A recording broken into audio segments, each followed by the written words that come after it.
When a disaster repeatedly happens in certain and prone areas, governments are usually faced with two major approaches.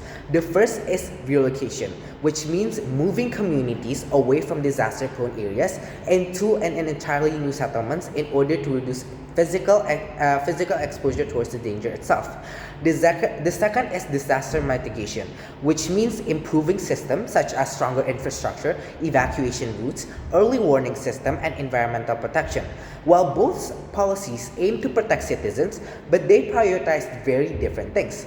Relocation prioritizes removing the overall people away from the danger, while mitigation prioritizes protecting communities without forcing them to abandon the foundation of their lives entirely. As proposition, we strongly believe that the state should prioritize disaster mitigation over relocation because the government should focus on strengthening the communities rather than uprooting them. Because human survival is not only about keeping people alive physically, but also protecting their livelihoods, stability, dignity, and even a long-term quality of their lives. Many communities are deeply connected to whether they live through work, culture, economic system, and even generational social attachment. Therefore, when government prioritizes mitigation, they create a stronger protection while still preserving the communities themselves. Today, I will bring three main arguments. The first is mitigation protects both physically safety and social stability at the same time. And the second is mitigation creates a long-term resilience while relocating is mostly reactive and temporarily. The third is mitigation creates a healthier relationship between citizens and their states during times of crisis. First is mitigation protects people without destroying the foundation of their lives, while relocation often creates even new vulnerabilities instead. The idea and the solution is not just about, if an area is dangerous, people should simply leave. No. However, this ignores the reality that many communities are heavily dependent on their environmental to survive. For example, a fisherman rely on the sea, farmers rely on agricultural land, and local businessmen really rely on long-established communities and social networks. When a government relocates these communities, they may remove from physical danger, but they also remove them from economic stability and social continuity. As a result, relocation often creates a major trade-offs, such as unemployment, poverty, and even social fragmentations, and even psychological stress. People lose jobs, communities become even disconnected, and many citizens struggle to rebuild their lives in entirely unfamiliar environments. In some cases, communities even return to dangerous areas because surviving economically elsewhere becomes even impossible. Mitigation avoids this trade-off because first, the government improves safety while still allowing people to maintain their livelihoods support system. Instead of uprooting their entire communities, government can reduce risk through stronger infrastructure, flood barriers, evacuation system, disaster education, and etc. etc.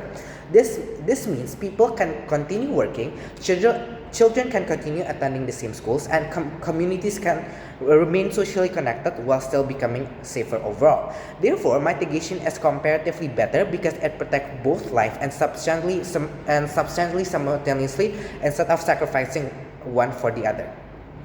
Moving to my second argument, mitigation creates a long-term resilience. While sure, relocation is mostly reactive and temporary, right?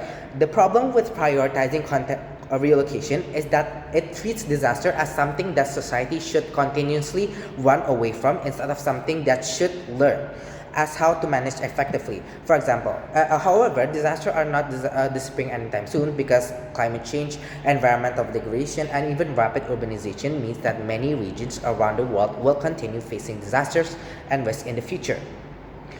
If government constantly responds by relocating communities whenever risk increases, this creates an endless cycle of displacement that eventually becomes socially and economically unstable. More importantly, relocation does not fully eliminate vulnerability because no place is perfectly safe over, right? The opposition side only shifts risk somewhere else instead of improving society's ability to handle disaster effectively.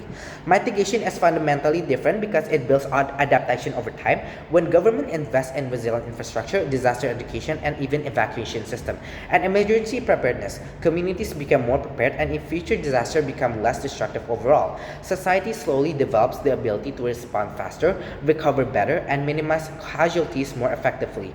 For example, countries that regularly invest in earthquake-resistant infrastructure and national-wide disaster drills are often able to reduce damage significantly without relocating millions of people entirely. Therefore, mitigation becomes the more sustainable policy because it strengthens society's long-term ability to survive disaster rather than simply avoiding them temporarily. Third is mitigation creates a healthy relationship between citizen and the state.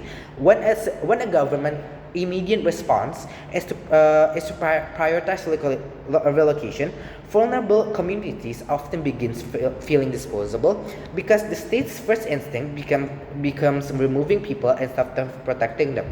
This weakens trust because citizens and government, especially amongst already vulnerable communities, are feel neglected and economically or socially. Mitigation creates the opposite effect. It shows that the government is willing to invest in protecting people while still respecting their communities, identities, and even livelihoods. This matters because disaster management heavily dependent on public trust and even cooperation. Citizens are far more willingly to cooperate with evacuation system, preparedness programs, and etc. when they believe the government generally prioritizes protecting their communities instead of simply moving them away whenever problems appear. In the long term, it creates stronger cooperation and social cohesion during crisis, which ultimately improves disaster responses itself. Therefore, mitigation is not only better physically, but also socially and politically because it strengthens the trust between a state and society during moments of vulnerability. Now, the opposition side will likely argue that relocation saves more lives because people physically move away from the dangerous areas itself.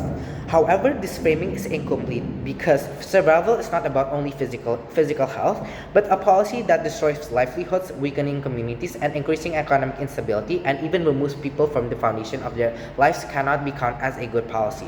Automatically become morally superior because it distances people geographically from disasters. Our side believes that the government should pursue policies that protect life and dignity simultaneously, and mitigation achieved without forcing communities to sacrifice everything they have built. We firmly believe that mitigation is the more humane, sustainable, and responsible approach because it protects both life and the quality of those lives at the same time. Therefore, this House believes that the state should prioritize disaster mitigation over the relocation itself. Thank you.